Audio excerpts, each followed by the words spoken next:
और जो काफ़ी संख्या में यहाँ पत्रकारों का हुजूम इकट्ठा हुआ है, क्या?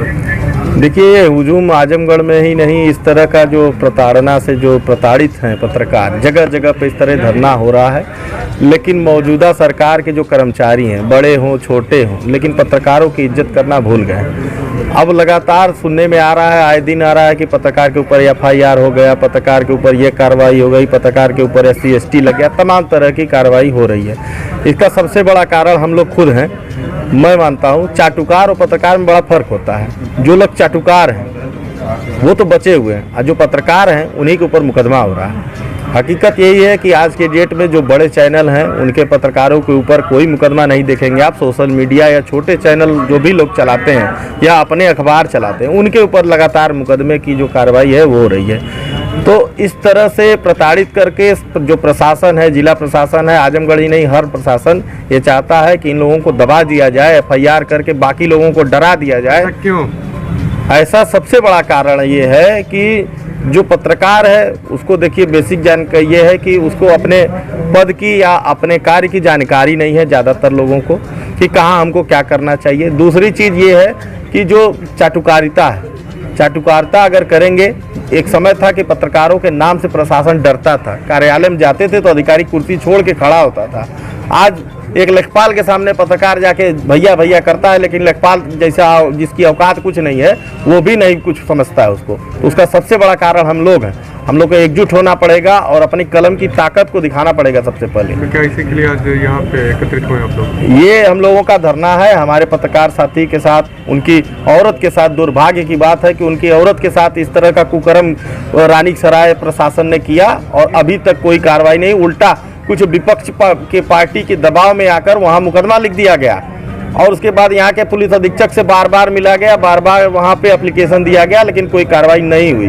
आज इतने देर से सब लोग बैठे हुए हैं, काली पट्टी बांधकर रैदोपुर से यहाँ पत्रकार का संगठन आया है। अभी तक कोई भी पुलिस विभाग का अधिकारी या कर्मचारी यहाँ नहीं आया है कि पत्रकारों की समस्या क्या है। तो आप ही समझिए, आप भी पत्रकार हैं, कि पत्रकारों की स्थिति क्या है इस सरकार में।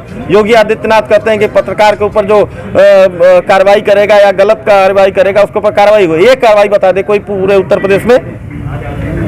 ये केवल सरकार की गलती है कि अपने कर्मचारियों का इतना मन बढ़ा दी है कि पत्रकारों को कुछ नहीं समझा रहा है। और पत्रकारों को दिखाना होगा कि हमारी ताकत चौथे स्तंभ है, या तो गिर जाए या तो खड़े हो। सबसे बड़ी गलती इसमें सरकार की। सरकार ने गुप्त तरीके से हमको लगता है कि प्रशासन के लोगों को कह दिया है कि अपने हिसाब से मनमाना चलो, और जो आए उसके खिलाफ मुकदमा लिख दो। बाकी जो है पत्रकार हो चाहे कोई हो, आम आदमी हो, इसमें कोई फर्क नहीं रह गया है। आजमगढ़ के SP महोदय के ऊपर मतलब तमाम तरीके के लोग वाहवाही हमेशा ठोकते रहते हैं कि कप्तान साहब निरपेक्ष कार्रवाई करते हैं, लेकिन आजमगढ़ में 5 घटना हुई। क्या कप्तान साहब के कानों तक पत्रकारों की आवाज नहीं गई? नहीं, देखिए, कप्तान साहब की जो बात है वो सही में साफ छवि के हैं, लेकिन उनके अधीनस्थ इतना भ्रष्टाचार करते हैं कि वो एक आदमी देख नहीं पा रहा है। जहाँ तक हमको लगता है उस आदमी की कई चीजें हमने तो खुद देखी है कि कई फर्जी लोग फंसा रहे थे, लेकिन वहाँ निष्पक्ष कार्रवाई करके उन्होंने लोगों को बचाया, आम आदमी को बचाया है, पत्रकार नहीं था वो। लेकिन यहाँ उनके जो अधीनस्थ हैं उनको ये लगता है कि इस सरकार में कुछ बिरादरीवाद भी है। उस बिरादरीवाद वाले जो लोग हैं उन लोगों को लगता है कि हमारी कलम जो है किस पर चला देंगे और उनको जेल भेज देंगे। ज़्यादातर पुलिस विभाग द्वारा ये उनके निचले लोगों द्वारा किया जाता है। पुलिस अधीक्षक जो है कार्रवाई, यहाँ हम लोगों ने उनको ज्ञापन दिया, उनके अधीनस्थ को फॉरवर्ड भी किया गया, लेकिन अधीनस्थ की ये कमी है कि अभी तक कोई कार्रवाई नहीं हुई। हरिवंश मिश्रा, जिला उपाध्यक्ष भाजपा आजमगढ़।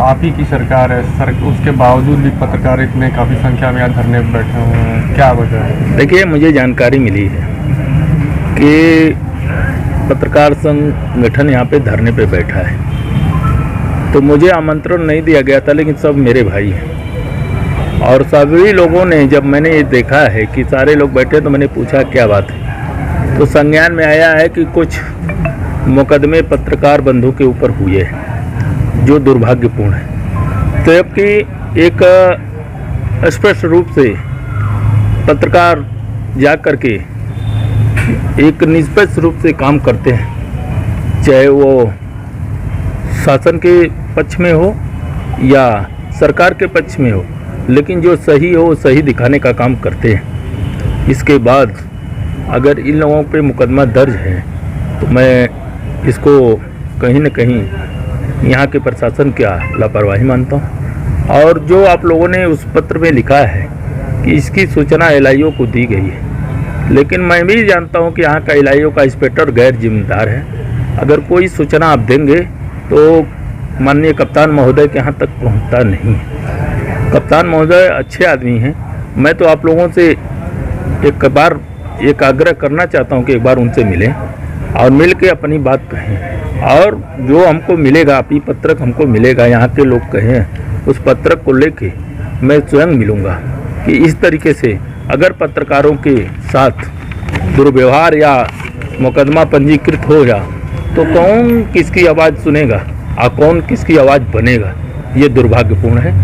ये मैं अपने माननीय जिलाध्यक्ष जी से भी इस बात को उठाऊंगा और इस बात को शासन तक ले जाऊंगा कि ऐसा होना नहीं चाहिए। जितेंद्र मौर्य जी का है और अनेक पत्रकार हैं जिन लोगों ने अभी तक एफआईआर नहीं कराए, जो लोग कहीं न कहीं टार्चर हुए। और ये सरकार जिस तरह से अहंकार के वशीभूत काम करते हुए प्रशासनिक अधिकारियों का लगाम जिस तरह ढीला किया है, उसमें से कुछ लोग तो सरकार को बदनाम करने का ऐसा कुत्सित प्रयास कर रहे हैं कि यह सरकार हर तरह से बदनाम हो जाए। एक बात, दूसरी तरफ कहीं न कहीं उनको सरकार से अगर पारदर्शिता है तो फिर पत्रकारों के साथ उत्पीड़न क्यों?